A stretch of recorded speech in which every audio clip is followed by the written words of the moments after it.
I remember like the building outside and also like the area, the little shops that we'd go to.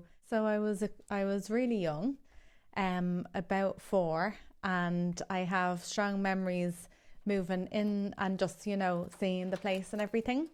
And then getting to know people in the building, kind of more memories outside, like playing outside and like playing with people outside. I think it gave you like like in a funny way a sense of safe. Like you got used to busyness, like at an early age you got used to people and like the constant busyness. And I always remember, like, if I had friends that came up that obviously didn't live in such a central location, they found it like fascinating, because there was so much going on, but this was like our normal, I suppose. So that was obviously a huge contrast to most people who just grow up in like in a housing estate.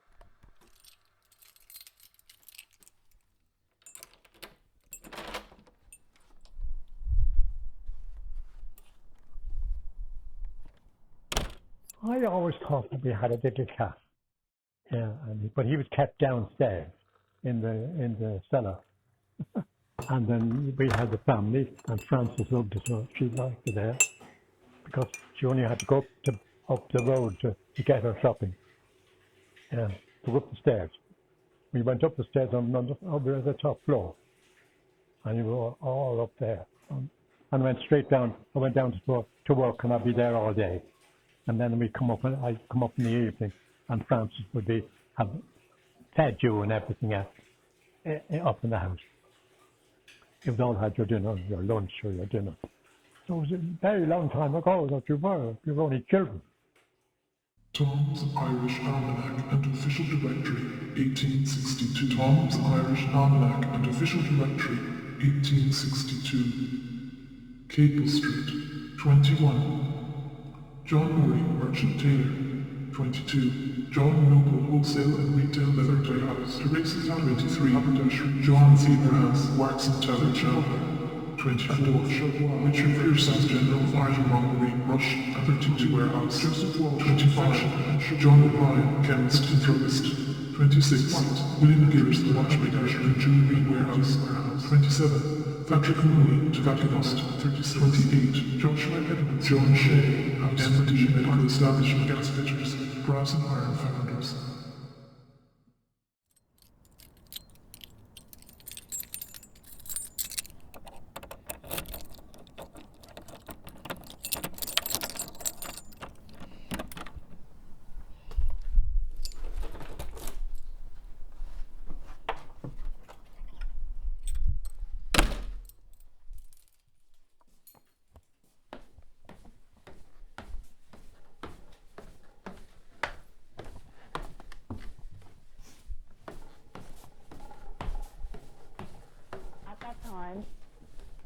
We paid rent into the music family who owned the building, and there was only maybe 3 flats in the building.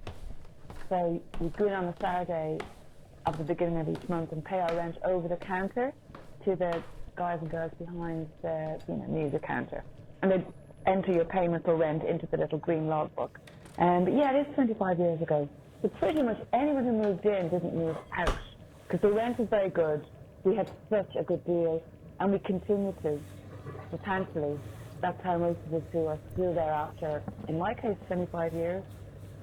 And what's nice is, because it is up so high, you don't always hear the sound of the city, so you can feel left alone and quiet life sometimes nicely still. You can, yeah.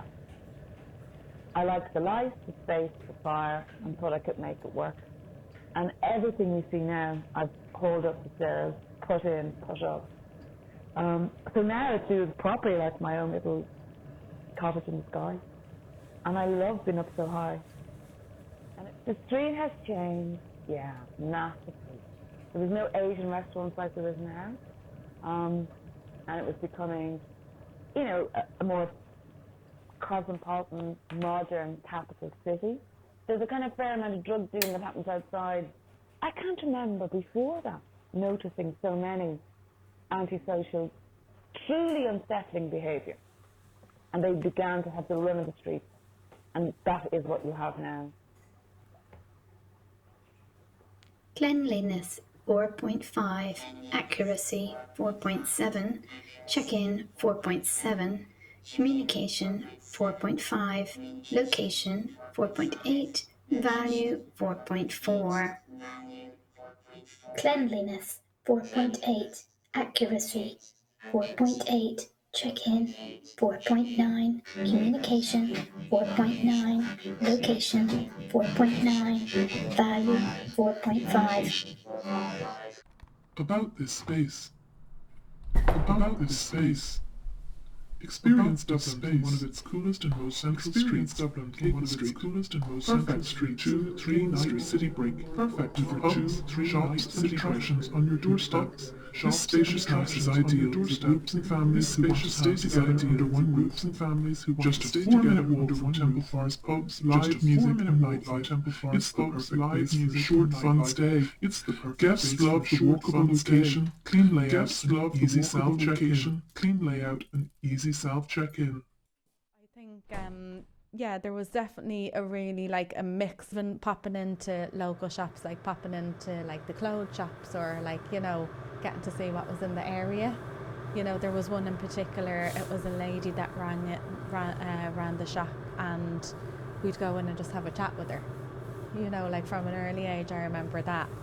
And then as we got older, like hanging around the area, you know, like just kind of hanging around the streets and stuff.